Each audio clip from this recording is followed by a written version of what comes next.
Wel, gawn ni droi at Salm 103. Fe wnaed bendithiau'r arglwydd a'r cyfan sydd ynof ei enw sanctaidd. Fe wnaed bendithiau'r arglwydd a phaid ag anghofio ei holl ddoniau, ei holl roddion, ef sy'n maddau fy holl gamweddau, yn iachau fy holl afiechyd, ef sy'n gwaredu fy mywyd o'r pwll ac yn fy nghoroni a chariad a thrigaredd. Ef sy'n fy nigoni a daioni dros fy holl ddyddiau, i adnewyddu fy ieuenctid fel efyr. Wel, gawn ni ymuno yn y mawl yna nawr i fendithio'r arglwydd gyda'r emyn cyntaf sydd gyda ni. Y bore yma wele cawsom y Meseia, cyfaill gwerthfawr ocar i oed. Ddarfu Moses a'r proffwydi ddweud amdano cyn ei ddod.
Wel, ein darlleniad ni y bore yma yw llyfr Ruth a Phennod 2.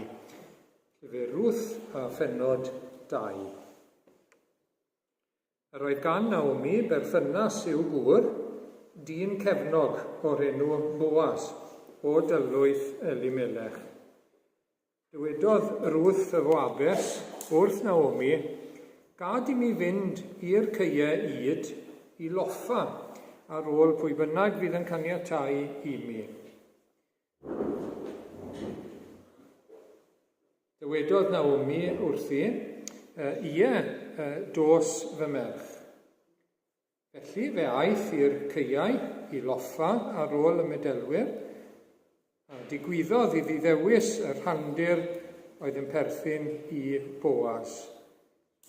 Y dyn oedd o dylwyth Elimelech. A dyna Boaz ei hun yn cyrraedd o Bethlem ac yn cyfarch y medelwyr. Yr arglwydd fyddo gyda chwi, a hwythau'n ateb, bendithied yr arglwydd dithau. Yna gofynnodd Boaz i'w was oedd yn gofalu am y medelwyr, geneth pwy yw hon, atebodd y gwas, geneth o Moab ydyw. Hi a ddaeth yn ôl gyda Naomi o wlad Moab. Gofynnodd am ganiatâd i loffa a hel rhwng yr ysgubau ar ôl y medelwyr.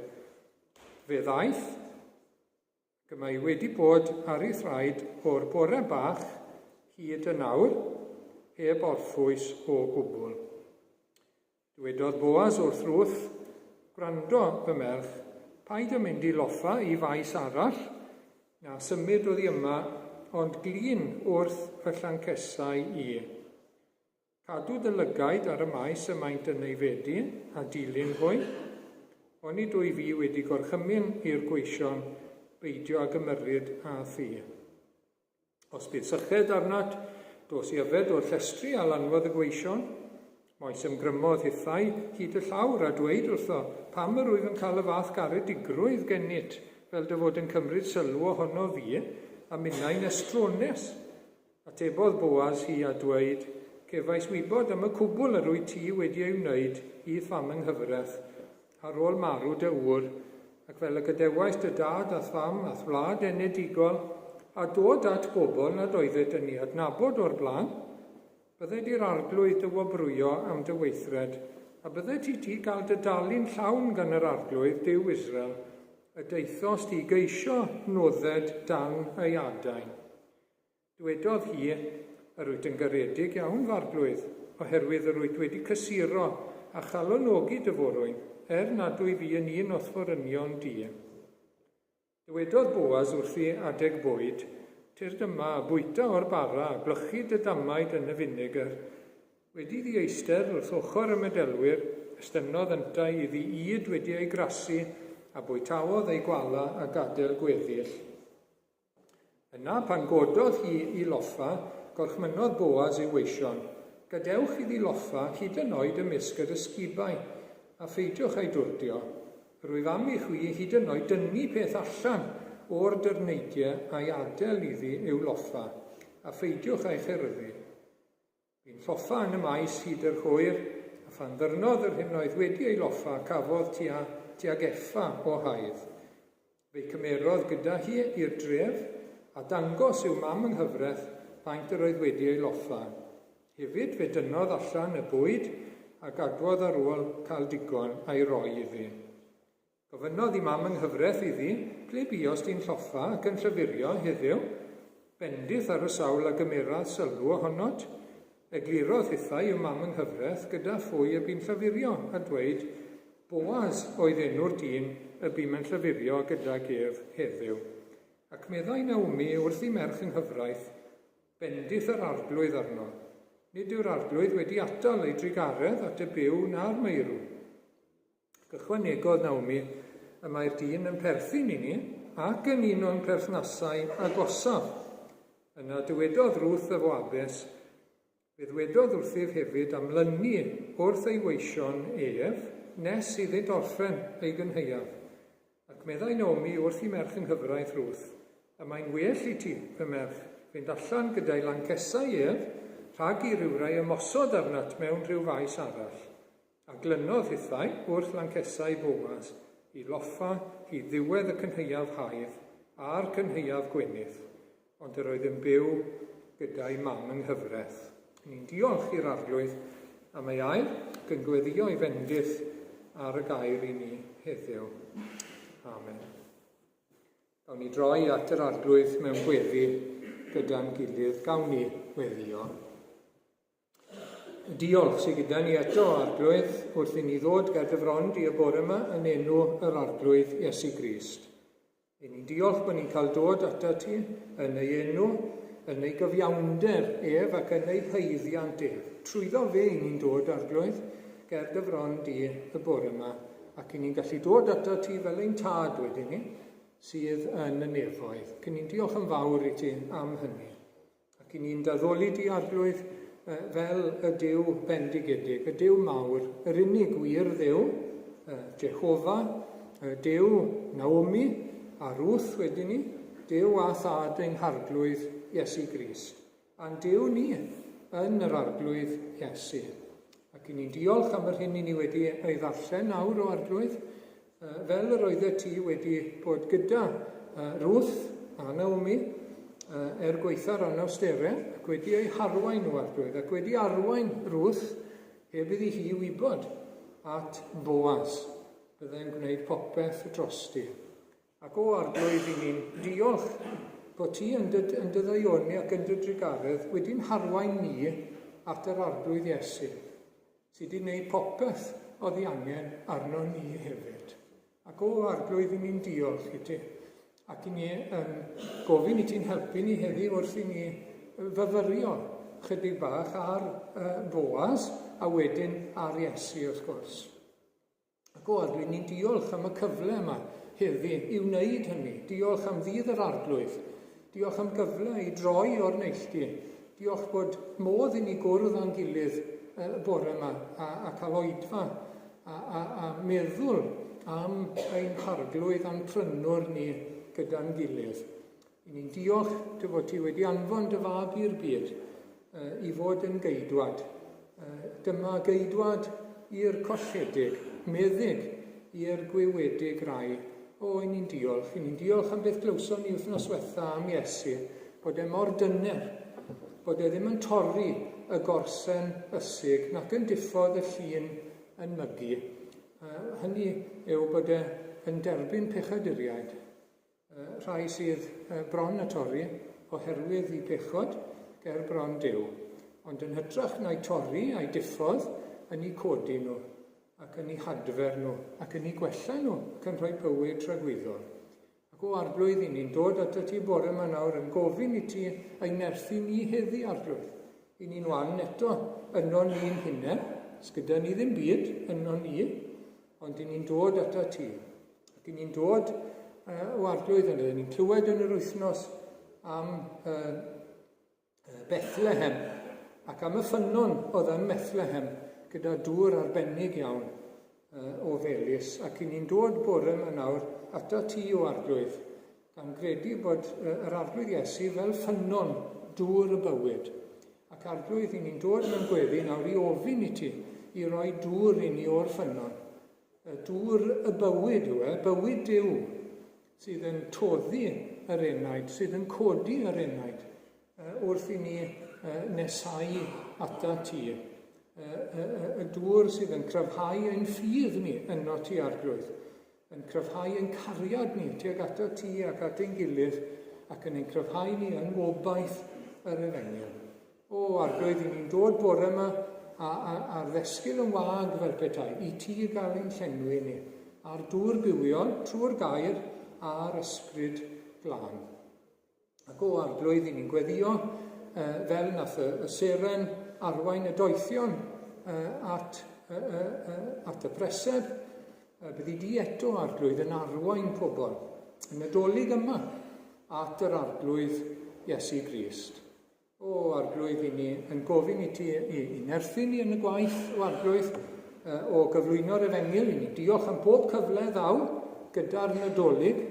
I ni diolch am y cyfleoedd fydd i fynd i'r ysgolion, fel ni wedi clywed nawr yn y coeddiadau, ac ni'n gweddio dros y gwasanaethau wythnos yma arglwydd. Yn diolch yn fawr am y cyfle, pob cyfle.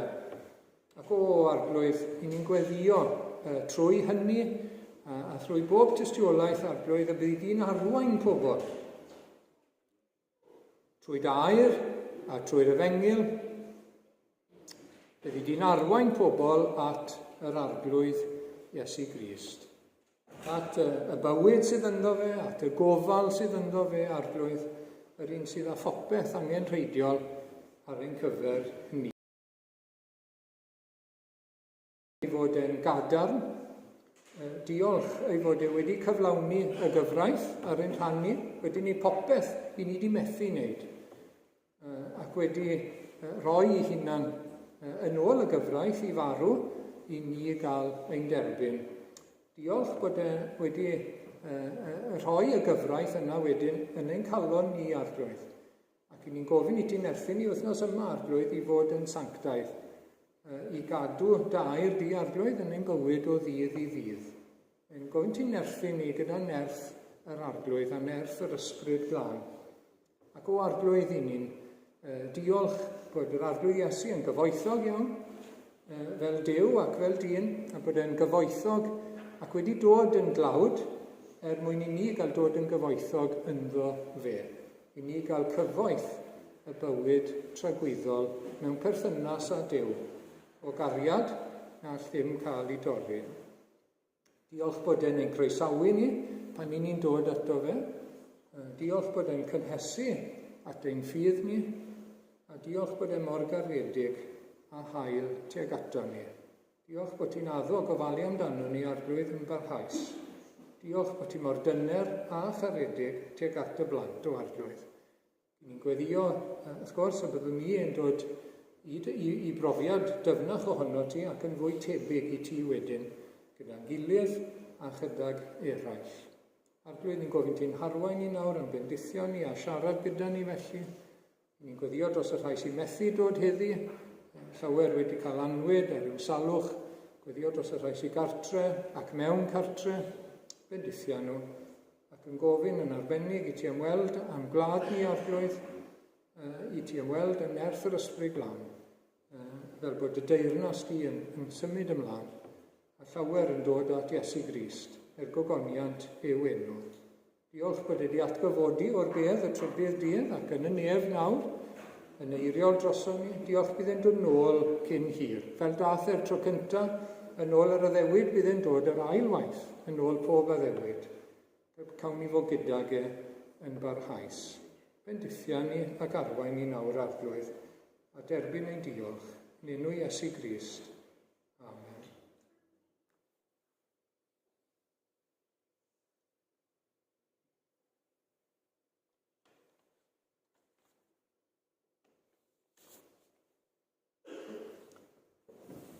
Right, well, shall we look at the slide?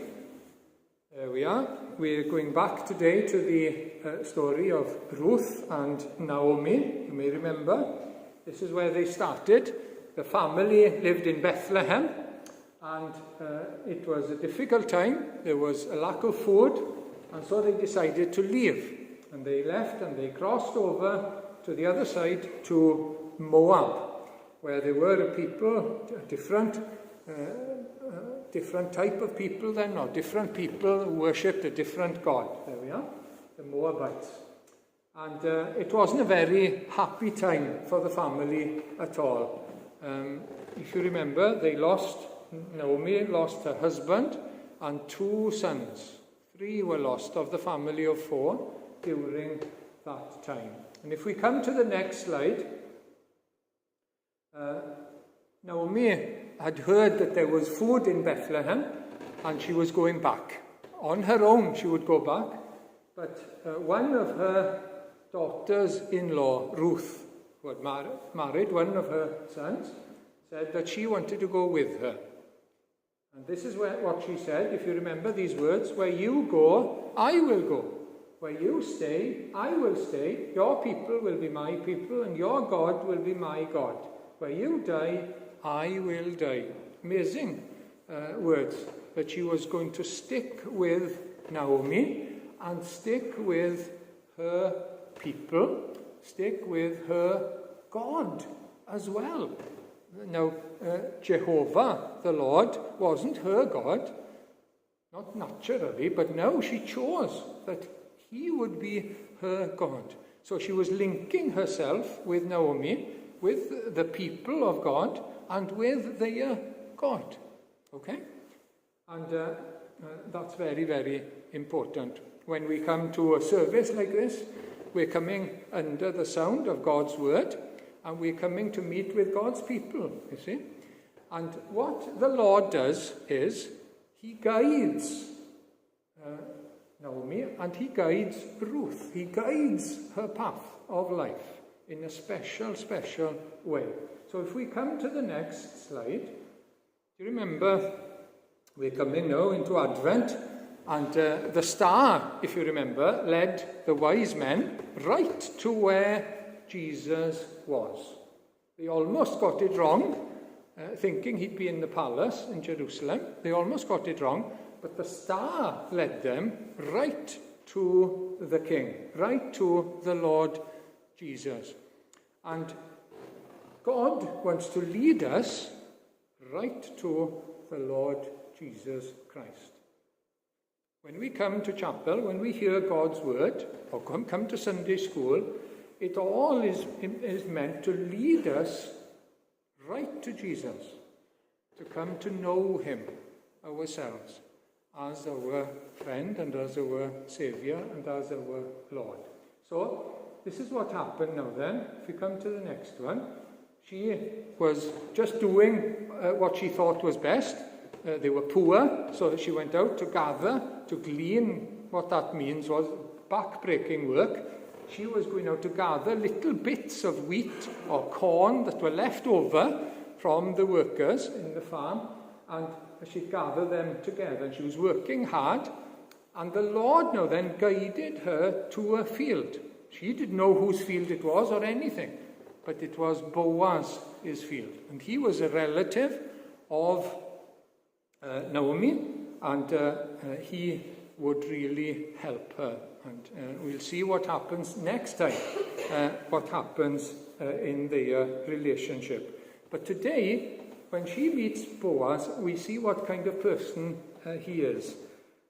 First of all, he's a worthy man.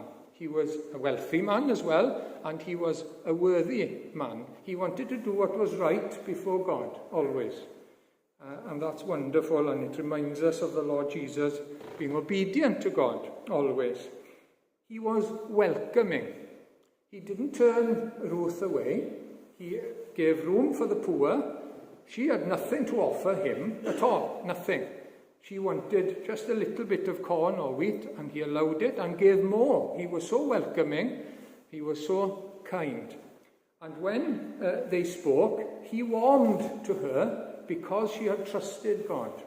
And Jesus is the same. When we show that we're trusting in him and trusting in God, Jesus warms and responds to that. And we see that in Jesus' life. When people come to him and they really reach out and trust in him, he responds. And he does something. He heals. He blesses them. And he changes them. And we see that in Boaz, and it's just a shadow of, reminds us of the Lord Jesus Christ. Well, we'll see more now as we go on with the message. Diolch.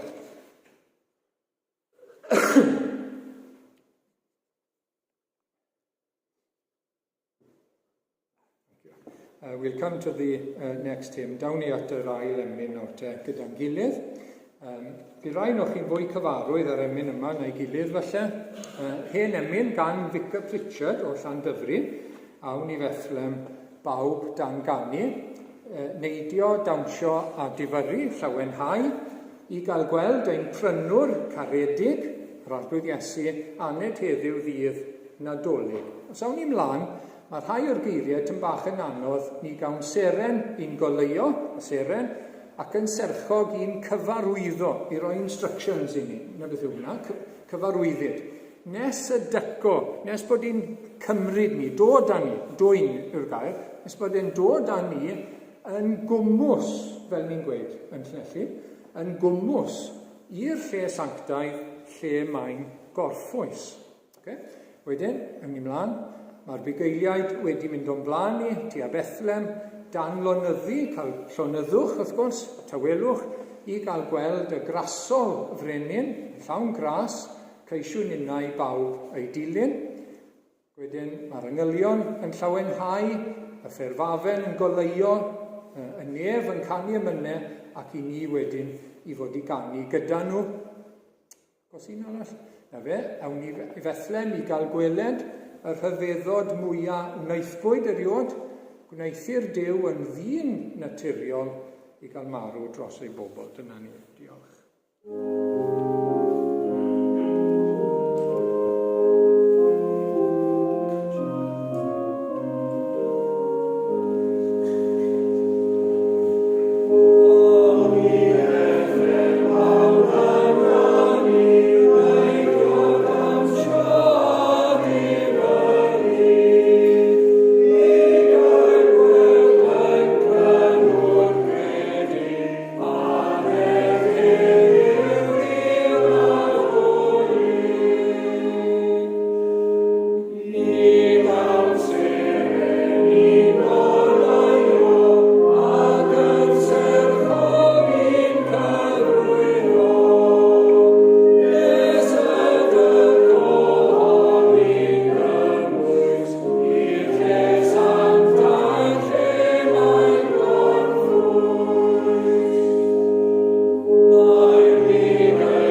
Wel, ni'n troi nôl nawr te at hanes Ruth a Naomi, fel o'n i'n dweud wrth y plant nawr. Mae Ruth wedi gadael ei phobl a'i Duw a wedi glynu wrth Naomi.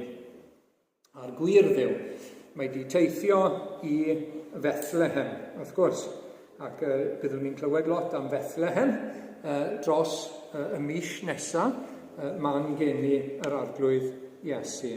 Ac i ni yn gweld nhw yn dod nôl i Bethlehem, ond mae bywyd yn anodd, os chi'n cofio, bywyd fel gwelson ni o loffa, casglu tymed bach o fwyd a gwaith caled iawn, gwaith llafurus iawn. Ac mi welson ni tro blaen, fel yna mae bywyd y Cristion yn aml, i ni wedi troi at Dduw trwy ras, wedi dod at yr arglwydd Iesu, ac dyw hwnna yn golygu bywyd hawdd. Dyw hwnna'n golygu bywyd rhwydd. Ware teg i Naomi, nath i ddim addo bydde pethau'n gret jyst i fynd nôl i Bethlehem. A gweud y gwir, oedd hi'n trial roi Ruth bant. A gweud sy'n byd o fi gynnig i ti, a gweud y gwir, bydd hi ddim yn fywyd rhwydd, ond mae'n mynd. A mae'r un peth yn wir gyda Iesu. Mae'n dweud thon ni'r un peth, gallwch chi gael bywyd anodd iawn wrth y nili ni. Fi ddim yn rhwydd bob amser. Mae yna anawsterau, mae yna dreialon, gall pobl droi yn eich erbyn chi, medde Iesu. Gall eich teulu eich hunan droi yn eich erbyn chi. Tad yn erbyn mab, neu mab yn erbyn tad, mam yng nghyfraith, ac yn y blaen. Mae'n dweud hynny yn diwedd. Mae'n dweud bod gan adar yr awyr y nythod a llwynog ei ffai, ond mab y dyn, dim lle i roi ben i lawr. A bywyd yn gallu bod yn anodd ac yn ansefydlog o ddilyn Iesu Grist. Mae'n dweud hynny wrth bobl, dwi ddim yn cuddio fe, hwnna'n bwysig iawn. Ac fel yna, mae'n gallu bod y gwaith o gyflwyno'r Efengyl, y frwydr ysbrydol sydd gyda ni yn erbyn yr un drwg. Mae'n gallu bod yn galed, mae'n gallu bod yn anodd, wrth gwrs. Ac mae'n dyddiau ni yn anodd. Mae'n digon o bethau i'n digaloni ni. Mae'r sensas sy'n ni wedi cael yn ddiweddar yn ein digaloni ni. Mae amgylchiadau yn ein digaloni ni wrth gyflwyno yr Efengyl. Sy'n lot o bobl yn dangos ymateb a diddordeb. Mae'n frwydr. Ac i ni'n dyfalbarhau. Mae fel lloffa, ynddi we? Mae fel cael tymed bach nawr ac yn y man. Ond dyna fe, dyna mae'r arglwydd wedi'n galw ni iddo fe. Ond heddi nawr te, i ni'n gweld fel mae yr arglwydd yn arwain Ruth at Boaz. At Boaz. Ac trwy ragluniaeth Duw mae hyn yn digwydd, mae'n mynd i'r cae yma, dyw hi ddim yn gwybod pwy bia'r cae yna, dim byd amdano fe. Dim byd o gwybod. Mae hi dim ond yn neud i dyletswydd mae hi, yn mynd i ofalu amdani hi a'i mam yng nghyfraith. Ac mae'n perthyn o bell, dyw hi ddim yn gwybod hynny, yn perthyn yn weddol agos, ond dim ar agosa, sori. Ac mae'n ddyn arbennig iawn, ac yn bwysig i ni, mae'n gysgod o yr arglwydd Iesu Grist, wrth gwrs. Mae'n gysgod o Iesu Grist. Os meddyliwch chi am yr haul yn dod lawr ar rhywbeth, darn o fetal neu rhywbeth, ond mae'n sefyll lan fel yna, a mae'r haul fyna, mae beth sydd tu ôl iddo fe yn gysgod, mae beth sydd o'i flanau yn adlewyrchiad, reflection. So, yn yr Hen Testament, cyn i'r haul godi, mae gyda chi gysgodion o yr arglwydd Iesu. Pobl oedd yn credu yn yw, pobl oedd yn disgwyl am y Meseia. Ac i ni nawr, ar ôl Iesu Grist, i ni i fod yn adlewyrchiad o'r arglwydd Iesu. Wedi ei weld dod i gredu ynddo fe, i ni fod yn adlewyrchu yr arglwydd Iesu. Wel, nawr te mae Boaz nawr te yn gysgod. Ac chydig o bwyntiau y bore yma, mae'n gadarn, so cadarn yw'r un cyntaf, croesawgar yw'r ail, cynhesu i ffydd a charedig. Dyna'r pwyntiau yn syml gobeithio. Mae yn ddyn cadarn a chefnog. Beth i ni'n gweld yn y Beibl Newydd fan hyn, dyn cefnog. Yn yr hen, cadarn anerthol yw'r cyfieithiad. Yn aml iawn yn yr Hen Testament, mae'r gair yma'n digwydd lot yn yr Hen Testament, yn aml iawn, milwr dewr anerthol yw e. Mighty man of valor yn aml yn y Saesneg. Ac mi dath angel yr arglwydd i weld Gideon yn yr un cyfnod, yn cofio Gideon, ac nath ei ddweud wrtho fe, wr dewr. Hynny yw, bydd yr arglwydd yn ei wneud yn wr dewr anerthol. Mighty man of valor. A fan hyn, wrth gwrs, mae Boaz yn ddyn cadarn, yn ddyn cefnog, ydy. Mae un cyfieithiad, upstanding. Mae'n ddyn da. Ac beth allwn ni weld amdano fe nawr te, yn y darn yma?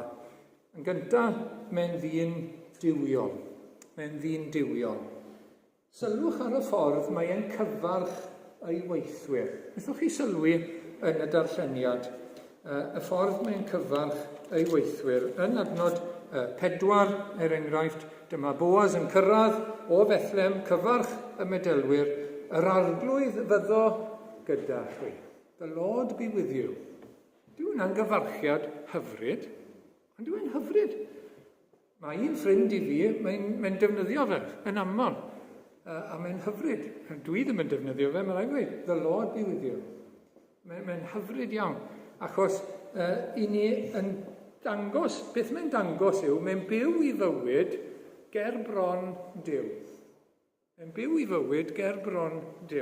Nawr, mae yna berygl, mae rhai yn defnyddio jargon ysbrydol trwy'r amser, nes bod e'n mynd yn ddi-ystyr. Ond un extrem yw hwnna, yr extrem arall yw bod ni ddim yn dweud dim byd sy'n awgrymu bod ni'n byw yn bywyd ger bron yr arglwydd. Ond mae'n naturiol gyda Boaz a'i weithwyr yr arglwydd fod gyda chi, a gyda thithe, a gyda chi hefyd. Mae'n hyfryd y cyfarchiad yna. Ac wrth gwrs mae'n rhywbeth sydd jyst yn byw bywyd ger bron Duw. Mae'n rhan o fywyd bob dydd, bywyd gwaith, bywyd gyda'r gweithwyr, bywyd bob dydd naturiol ger bron Duw, ym mhresenoldeb Duw. A mae'n atgoffa ni, wrth gwrs, am yr arglwydd Iesu wedyn ni. A mae'r arglwydd Iesu o hyd yn sôn am y tad.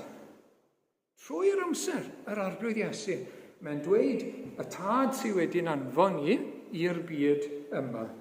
Dwi wedi dod i amlygu y tad. Dwi wedi dod i ddangos i chi y tad. Y neb am gwelodd i, neu'r sawl am gwelodd i a welodd y tad. Mae'r arglwydd Iesu yn dweud, beth dwi'n dysgu i chi nawr, nid yng ngeiriau fi yw nhw, geiriau'r tad yw nhw. Gwrandwch nawr, geiriau'r tad yw'r rhain. Dwi eisiau chi feddwl am Dduw, dwi eisiau chi feddwl am y tad. Oherwydd nid ohono fy hunan y lleferais, ond y tad ei hun. Hwnnw am hanfonodd sydd wedi rhoi gorchymyn i mi beth a ddywedaf. Beth sydd wedi dweud wrthoi? Beth i ddweud a beth i lefaru. Mae wedi dod i gyflawni gwaith y tad. Yr arglwydd Iesu nawr. Mae'n rhaid i mi gyflawni gweithredoedd yr hwn am hanfonodd i. Mae fywyd ei gyd ger bron y tad, y cwbl i gyd. Yr un peth i chi'n gweld, chi'n gweld cysgod ohono fe yn Boaz, ac mae'n rhywbeth sy'n esiampl i ni, wrth gwrs. Bod ein bywyd i gyd yn agored ger bron Duw. Ac mae'n anelu, yr arglwydd Iesu yn anelu at ogoniant y tad. Pwy mae eisiau plesio yn fwy na neb arall? Pwy mae eisiau i'w godi fe i anrydeddu fe? Nid dynion, ond Duw. Fy nhad sydd yn fy ngogoneddu i. Ac mae hwnna'n esiampl i ni, ond yw e, yn Boaz, yn yr arglwydd Iesu, mewn ffordd naturiol nawr, bod ni yn byw yn bywyd yn agored ger bron Duw. Yn ail, mae e'n parchu cyfraith Duw. Mae'n parchu gair Duw, mae'n parchu cyfraith Duw.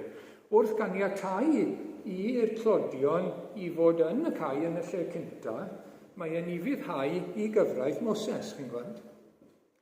Achos rhywbeth oedd wedi paratoi gan Dduw yn y gyfraith, oedd y syniad yma o bod y rai clawd yn dod i bigo'r bwyd yma, iddyn nhw gael rhywbeth i fita.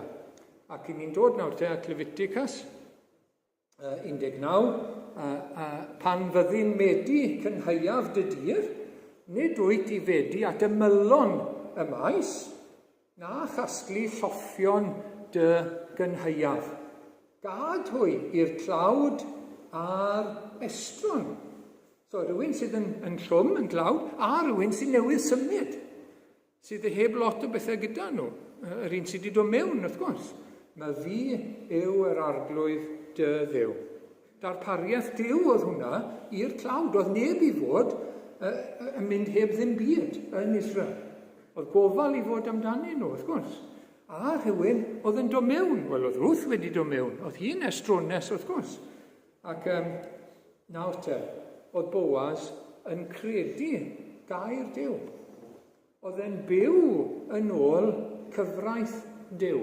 Nid jyst bod e'n gwybod oedd e'n byw, oedd e'n ymarfer yn ei fywyd o ddydd i ddydd. Oedd e'n neud yn siŵr bod nhw'n casglu pob tamed o'r ca, oedd digon ar ôl ar yr ochrau ac yn y blaen i'r clodion i gael i gymryd Ac wrth gwrs, mae'r un peth yn wir am yr arglwydd Iesu.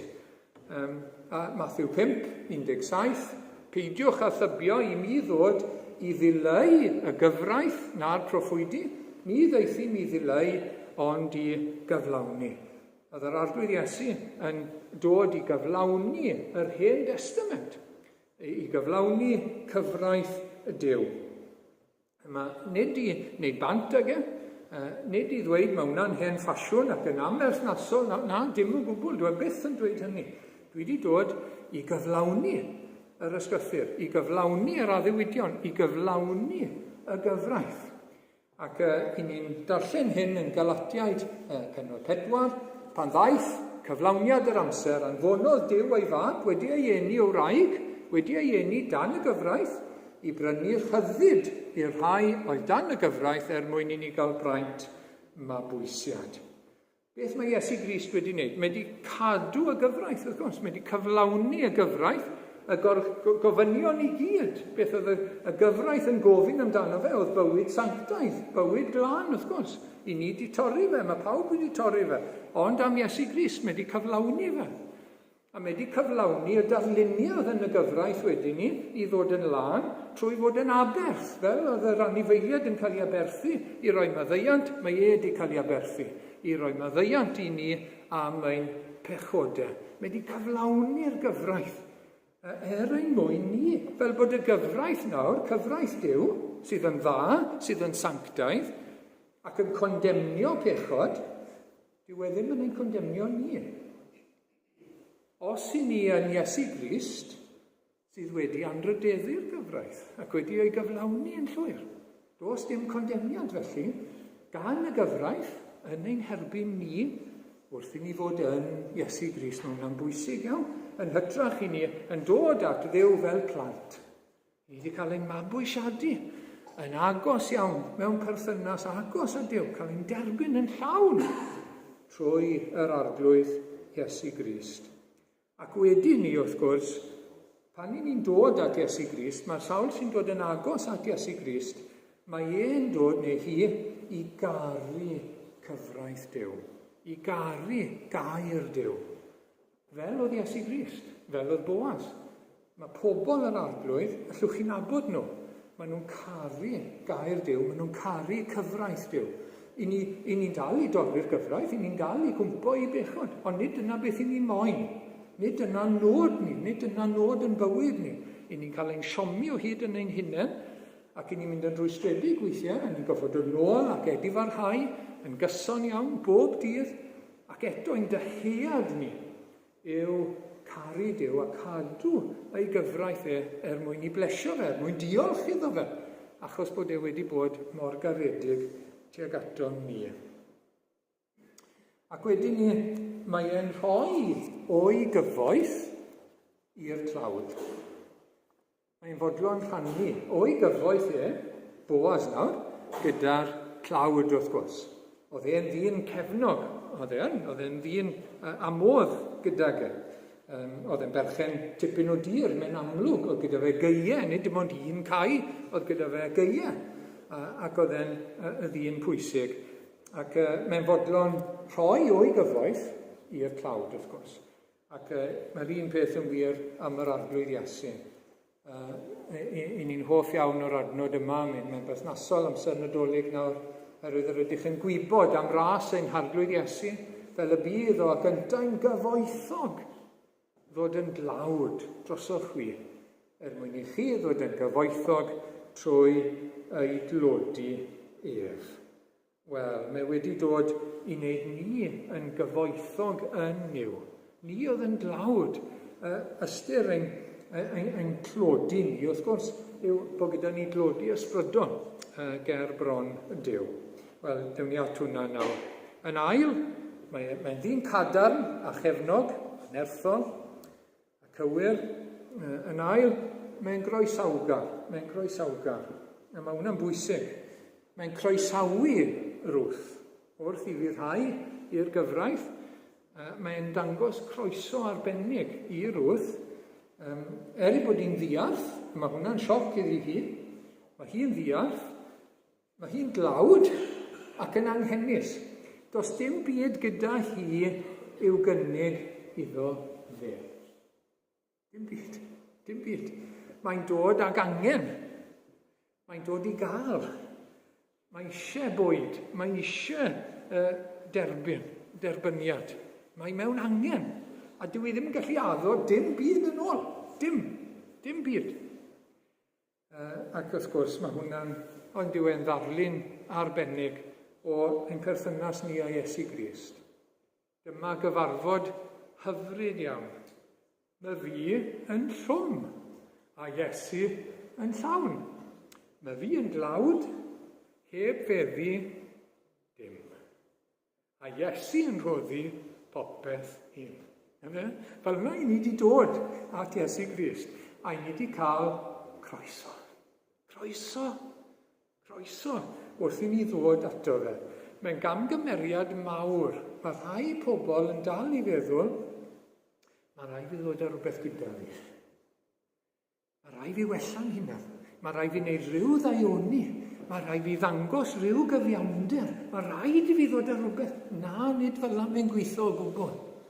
Allwn ni ddim dod fel yna at Iesu Grist. I ni'n dod yn dlawd heb feddi dim. Nid heb feddi llawer, heb feddi dim. Nothing in my hand I bring. Nothing. A hwnna'n bwysig iawn. Dim byd gyda ni. Yno ni'n hunain. Simply to thy cross I cling. Ac mae'n hyfryd i ni ddweud yn dweud y croeso yma. Y croeso. Sdim eisiau bod ofon dod at yr arglwydd Iesu Grist. Mae'n bwysig iawn. Sdim eisiau bod ofon, mae'n croesawu pechaduriaid. Mae'n croesawu rai sydd yn anghennus. Mae'n croesawu rai sydd angen gras a thrigaredd. Fel yna mae bob amser. Ac i ni'n cael yr addewid yma wedyn, dyma chi un dath i'r meddwl yn syth, byddwch chi'n gallu meddwl am rai, bydd pob un y mae'r tad yn ei roi i mi, yn dod ata fi, ac ni fwriaf allan byth. O'r sawl sy'n dod ata fi. Byth. Never. Sdim drws caeedig gan yr arglwydd Iesu i'r sawl sy'n dod ato fe. Ni sy'n cael y drws. Pechod sy'n cael y drws. Dylanwad Satan sy'n cael y drws. Dyw'r arglwydd Iesu ddim. Pan ni'n dod ac yn estyn, ni'n ffindo drws agored. Na ddichon neb ei gau. O'r blaen mae na ddrws. Ynddo fe, drws sydd ar agor. All neb ei gau. Ac mae hynny'n hyfryd iawn. Ac mae yna groeso arbennig yn yr Efengyl i'r clodion, wrth gwrs. A beth mae hynny'n feddwl? Wel, yn arbennig nawr te, achos, wrth gwrs, ni ddim i gyd yn dlawd, fel oedd Ruth yn dlawd, yn gorfod mynd i loffa. Mae rhai pobl yn dlawd iawn fel yna, yn naturiol, wrth gwrs. Yn ein byd ni, mae yna dlodi ofnadwy, erchyll. Gyda pobl yn chwilio ar ryw domen sbwriel i gael rhywbeth i fita neu rhywbeth i werthu, i gael bwyd. Na beth yw clodi ofnadwy? Meddyliwch am hwnna. Mae hwnna fel y lloffa, yn dweud. Chi wedi gweld y lluniau, maen nhw ar y rubbish heaps yma, a maen nhw'n trial pigo cwpl o bethau. Falle i werthu fe, neu falle i fita, ond yn aml i werthu, jyst i gael rhywbeth. A mae hwnna'n bron Duw. Clodi ein pechod ni, ein clodi ni o ran yr ysbryd, ein clodi ni yn ysbrydol ger bron Duw. Hebddo fi, dim byd gyda ni. A heb adnabod Duw, dim gwir fywyd gyda ni. Dim gwir nerth gyda ni. Dim gwir lawenydd. I ni heb ddim yn y byd. Ac mae yna ddewyd nawr te yn Mathew, chi'n gwybod yr adnod yma, gwyn neu byd. Y rhai sy'n glodion yn yr ysbryd. Oherwydd eiddynt hwyr yw teyrnas nefoedd. Pwy sy'n cael teyrnas nefoedd? Pwy sy'n cael dod i teyrnas nefoedd? Y rhai sy'n dod a dim. Y rhai sy'n dod a dim at yr arglwydd. Sy'n byd yn nhw. Maen nhw'n glodion yn yr ysbryd. Y perygl mawr yw bod ni eisiau dod gyda rhywbeth. O hyd, dyna'n perygl ni. Hyd yn oed pan ni'n Gristnogion nawr, i ni'n meddwl i ni eisiau dod gyda rhywbeth. I ni byth yn dod â dim at yr arglwydd. I ni yna ni'n hunain, dim byd gyda ni. A mae e'n rhoi popeth i ni. Bob dydd i ni'n dod a mae'r ddesgyl yn wag. Iddo fe gael ein llenwi ni ar dŵr bywion. Bob dydd.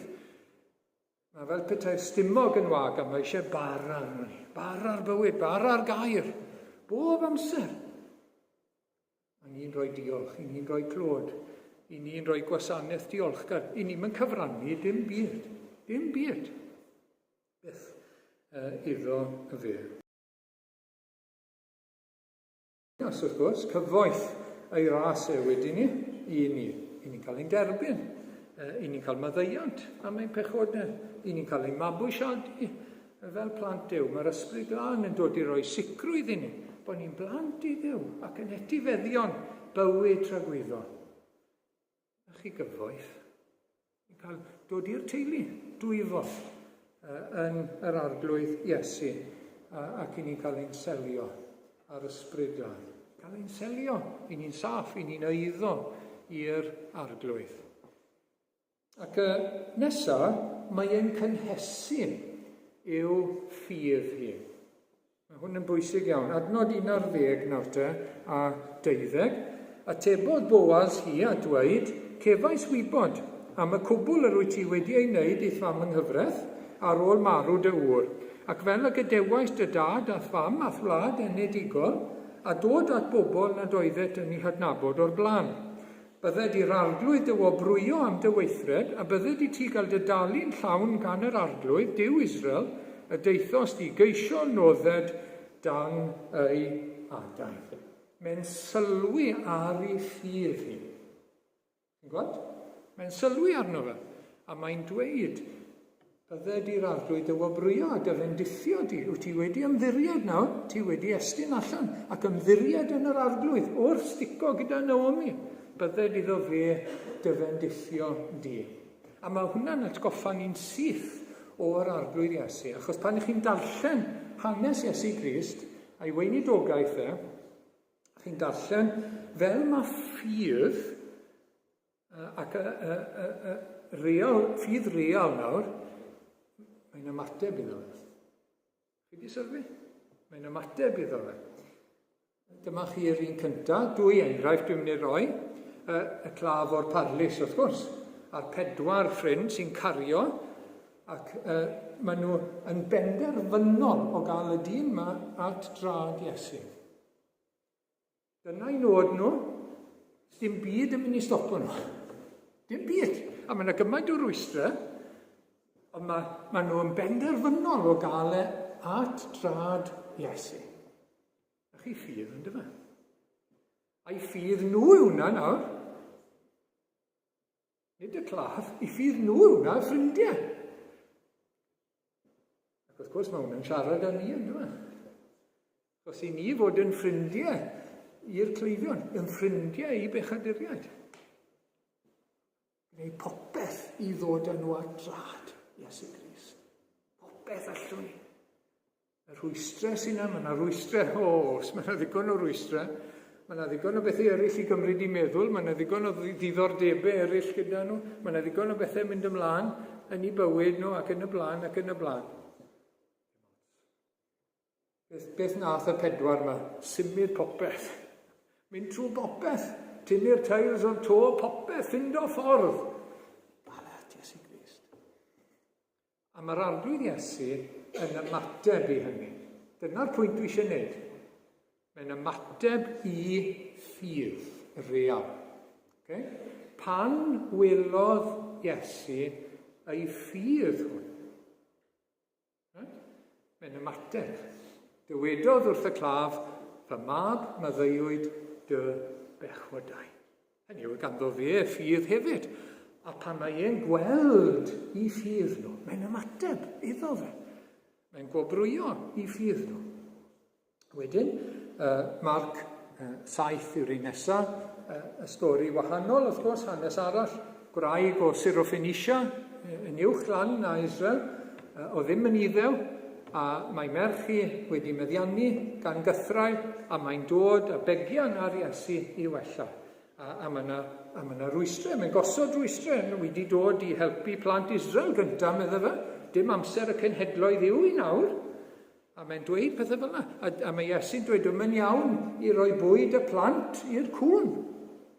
A byddech chi'n meddwl, bydde hwnna di roi ddi off yn llwyr. A mae'n dod nôl a mae'n gweud, o ia, mae hyd yn oed y cwn dan y ford yn cael brwsion. Mae rhywbeth gyda ti, mae rhyw fendith dy ti, I ni hefyd, siŵr o fod. Dwi ddim yn rhoi lan, chi'n gweld? Mae'n dod nôl ato fe. Mae'n dangos I ni beth yw ffydd real, chi'n gweld? A pan ni'n gweddio dros eraill, beth I ni ar fraint I wneud I ni'n offeiriaid, wrth gwrs, i'n gilydd, I ni'n gweddio dros eraill. Dyma'r ffordd I weddio dros bobl, os ydych chi'n gweddio dros ffrindiau a teulu fel I ni, wrth gwrs, sydd ddim yn credu eto.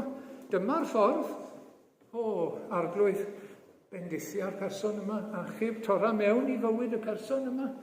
Dyn nhw'n heiddi fe, ni'n gwybod hynny, dyn sy'n un o'n ni'n heiddi fe, ond di'n llawn trigaredd. A chi'n dod nôl, ac yn dod nôl, ac yn dod nôl. Mor aml I ni'n rhoi lan yn rhy rwydd, falle. A ddim yn disgwyl, a ddim yn dod nôl. Wel na fe. Ond y pwynt yw, mae Iesu'n ymateb. Mae Iesu'n ymateb. Am I ti ddweud hynny.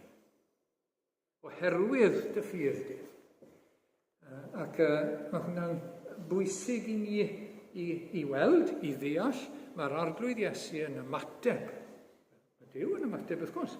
Un ffydd, pan ni'n pwyso yn ymddiried, yn dangos bod ni yn mynnu ei gael, yn mynnu cael ei fendith, yn gorfod ei gael, yn gorfod cael ei ras a'i fendith yn ein bywyd ni, a'i nerth beth bynnag sydd ei angen arno ni, I fod yn sanctaidd, I fod yn ffyddlon, bod ni'n gorfod cael ni'n pwyso, ni'n pwyso, ni'n pwyso. A ni ddim yn cymryd na fel ateb, chi'n gweld? A mae'n ymateb. Mae'n ymateb. Bob tro. Nid rigaredd, nid bod ein ffydd ni'n heiddi dim byd. Nid dyna'r pwynt. Ond trwy ffydd, mae'n bendithio. Trwy ffydd, mae'n cwrdd â ni. Dyna'i ffordd A mi ddyle hyn cryfhau ein ffydd ni, wrth gwrs. Mae'n anogaeth I ni, I bwyso mwy, ac I alw mwy ar yr arglwydd. Mae'n bwysig iawn, mae ffydd real yn bwysig iawn yng ngolwg yr arglwydd Iesu. Mae'n creu argraff arno fe, os gael roi fyna. Ac felly mae'n anogaeth I ni, gadewch chi'n anodd i'n gilydd. I bwyso, pwyso, pwyso. Llwn ni'n pwyso digon. Wastod dim yn ddigon I ni pwyso. ar yr arglwydd. Yn ystod yr wythnos sydd o'n blaen ni nawr, yn ein teulu, yn ein gwaith, yn yr ysgol, ble bynnag i ni. Pwyso, ymddiried, am ras, am nerth. A mae'n ymateb.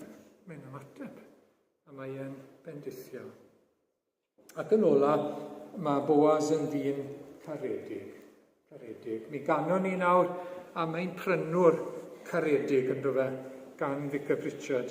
Ac adnod 8 a 9, dywedodd Boaz wrth Ruth, gwrando fy merch, paid â mynd i loffa i faes arall na symud oddi yma, ond glin aros gyda fy llancesau i ymrynion styfi. Cadw dylygad ar y maes y maent yn eivedu a dilyn hwy. Ond nid wyf wedi gorchymyn i'r gweision beidio ac ymyrryd a thi. Mae'n gadael iddi aros trwy'r cynheuaf i gyd. Mae'n cael diod unrhyw bryd o'r llestri. Mae'n cael bwyd gyda'r gweithwyr. Mae'n cael aros gyda'r morynion. Mae'n addo diogelwch. A mae'n dweud wrth y gweithwyr nes ymlaen i dynnu mwy, i dynnu peth mas o'r ysgubau. Do'n nhw ddim yn gorfod wneud hynny, oedd y gyfraith ddim yn dweud hynny. Mae'n mynd yn bellach. A mae'n gweud tynwch peth mas. Iddi gael mwy na digon ar ei chyfer. A mae hwnna wir am yr arglwydd Iesu. Mae'n garedig yn dweud. Mae'n garedig, mae'n addo gofalu amdano ni yn barhaus. Yn ddiflino ac yn ddidol. Oedd hyn trwy'r cynheuaf i gyd, tra bod y cynheuaf ar gael. A trwy'n dyddiau ni, trwy'n bywyd ni, mae'n addo gofalu amdano ni. Ioan 4 yn un enghraifft atebodd Iesu, bydd pawb sy'n yfed o'r dŵr hwn yn profi syched eto. Mae gyda'r wraig o Samaria wrth y ffynnon, a dŵr naturiol mae'n cyfeirio ato. Mae dŵr naturiol yn iawn am sbel, wedyn ni eisiau dŵr to, wrth gwrs. Ond pwy bynnag sy'n yfed o'r dŵr ar odda fi iddo, ni bydd arno syched byth. Bydd y dŵr ar odda fi iddo yn troi yn ffynnon o ddŵr, oddi mewn, yn ffrydio i fywyd tragweddol. Ond yw hwnna'n hyfryd, bod bywyd, cynhaliaeth, nerth, Duw, trwy'r ysbryd glân yn enw Iesu Grist, yn byblo o hyd. Dyna'r addewid wrth i ni bwyso ac ymddiried arno fe. Bydd y ffynnon na byth yn sychu. Byth. Byddwn ni byth yn troi at yr arglwydd Iesu ac yn ymddiried ynddo fe a ffindo bod e'n gadael ni'n fyr. Byth. Y broblem yw bod ni ddim yn troi ac yn pwyso digon. Dyna'n problem ni. Dyw e byth yn mynd yn sych. Dyw e byth yn ein gadael ni lawn. A ni wir yn gafel ynddo fe, wrth gwrs. Ac wedyn geiriau adnabyddus hyfryd o Rhufeiniaid 8. Pwy yn gwahana ni oddi wrth gariad Crist? Mae Boaz yn gweud na i edrych ar ôl ni. Aros gyda fi am bobl i a fydd hi'n saff. Bydd neb yn ymosod arna ti, fydd hi'n saff. Trwy gyfnod y cynheuaf. Pwy yn gwahana ni oddi wrth gariad Crist felly? I ni nawr yng nghariad Duw, yn Iesu Grist. Ac i ni mewn cwlwm. Ac all dim byd ein tynnu ni mas o hwnna. Dim byd. Gorthrymder, pobl yn pwyso, rhywun yn pwyso yn herbyn ni, poenau, erledigaeth, newyn, llythrenol, noethni, peryglon, cleddyf, ymosodiadau eto, ac ymlaen. Rwyf yn gwbl sicr na allnag angau, marwolaeth, bywyd a'i holl ofalon, angylion, tywysogaethau, pwerau nefol, y presennol, y dyfodol, beth sydd i ddod blwyddyn nesaf, y grymusterau, yr uchelderau, na'r dyfnderau, na dim arall a grewyd. Ein gwahanu ni oddi wrth gariad Duw yn Crist Iesu ein harglwydd. Dyma garedigrwydd yr arglwydd Iesu, a'i ofal tuag at ei bobl. Wel, ni'n diolch bore yma i ni wedi cael cyfarfod â Boaz. Ac mae'n gysgod o'r arglwydd Iesu Grist. Yr un cadarn, cyfoethog, nerthol. A dda'n anrydeddu y gyfraith, a mae wedi anrydeddu'r gyfraith yr arglwydd Iesu ein mwyn ni, a'i roi yn ein calonnau ni. Ac mae'n groesawgar. Mae'n gynnes i'n ffydd ni, mae'n ymateb i ffydd, a mae e'n garedig. Ac wrth gwrs, i ni wedi profi hyn, os i ni wedi dod at yr arglwydd Iesu. Mae'n annog ni i aros ynddo fe, yn agos ato fe, ac wrth gwrs, i ni eisiau bod yn debyg iddo fe wedyn ni. Yn caru y gyfraith, yn anrhydeddu'r gyfraith, fel diolch, yn rhoi croeso i'n gilydd wrth gwrs, croeso i eraill, yn dangos croeso, yn dangos cynhesrwydd a calonogi yn gilydd mewn ffydd, ac yn dangos caredigrwydd a trigaredd fel i ni wedi profi gan yr arglwydd mwyn i enw. Amen. Gawn ni droi nawr at yr emyn ola. I glywais lais yr Iesu'n dweud, data fi y nawr. Glinderog un, cael ar fy mron, roi pwys dy ben i lawr. Angofiais i ddweud, tro nesaf, byddwn ni'n edrych ar Boaz, y prynwr a'r priod. Y prynwr a'r priod, eto'n pwynto at yr arglwydd Iesu. Gawn ni ganu yr emyn ola nawr.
am roi i ni dy fab annwyl i fod yn waredwr, yn geidwad ac yn arglwydd. A diolch i ti yn dy drigaredd a thras bod ti di'n harwain ni reit at yr arglwydd Iesu Grist. Ac o arglwydd ni di'n helpu ni i aros gydag e, ni di'n helpu ni i lynu wrtho fe yn yr wythnos yma sydd yn blaen ni ac yn y cyfnod yma nawr hefyd. Ac o diolch amdano fe. Ac i ni'n gofyn i ti'n rhoi gras i ni i fod yn fwy tebyg iddo fe hefyd. Mwyn ei enw. Gras ein harglwydd Iesu Grist a chariad Duw a chymdeithas yr ysbryd glân a'r hoso gyda ni. Hyd nes y daw.